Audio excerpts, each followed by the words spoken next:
সবার সঙ্গে এর যে কথা কইতে ইচ্ছে করে রামুলুর খুড়ি, কিন্তু এর কাছে যে কেউ আসেনি এর দেখতে।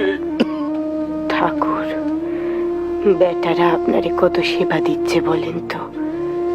রাত জেগে ওরা আপনার কাছে থাকে, সব সময় কেউ না কেউ আপনার ঘরে আসে, থাকেও তারা। কিন্তু ওরা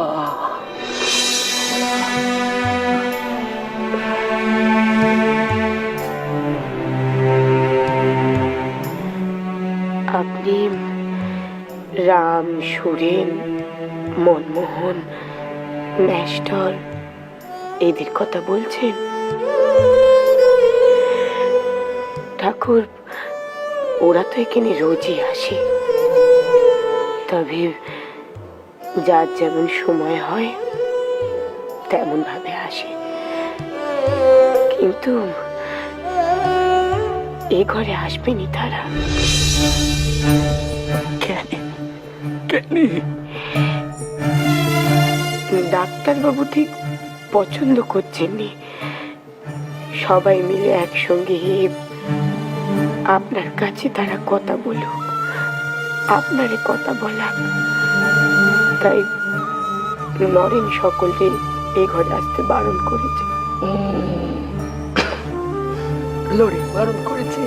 ও, কিন্তু ওরা যে রাগ করেছে গো রামুলুর খুড়ি, রাগ করেছে।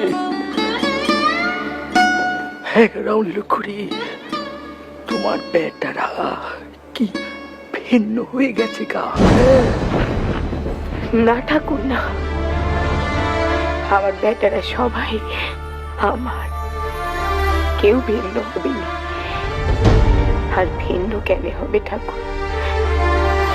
আমি আছি না, ওদের মা, ওদের আমি সব সময় আমার কাছে তেমনি করে ধরে রাখবো ঠাকুর।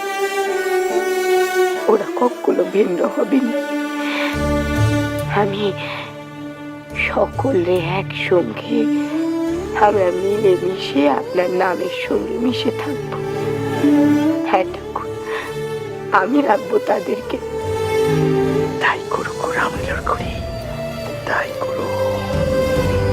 শীতকালটা তো আর মাত্র এই কটা দিন, কেটে যাক, তারপর দেখবেন ঠাকুর আবার সব আগের মতো হয়ে যাবে, আমার বিশ্বাস।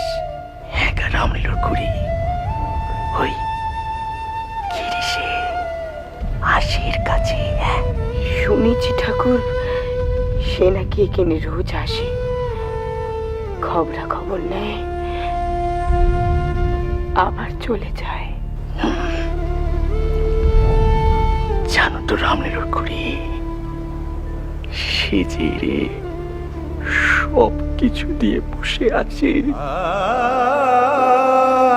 এই দিনান্তে, যদি এরে একবারটি দেখতে না পায়, সে যে মনের মধ্যে কুমড়ে কুমড়ে মরবে গা।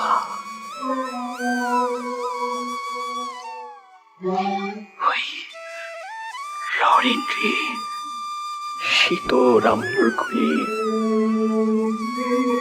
ভাই ভাই, ওই মন্দ ভাব ভালো নয় গো।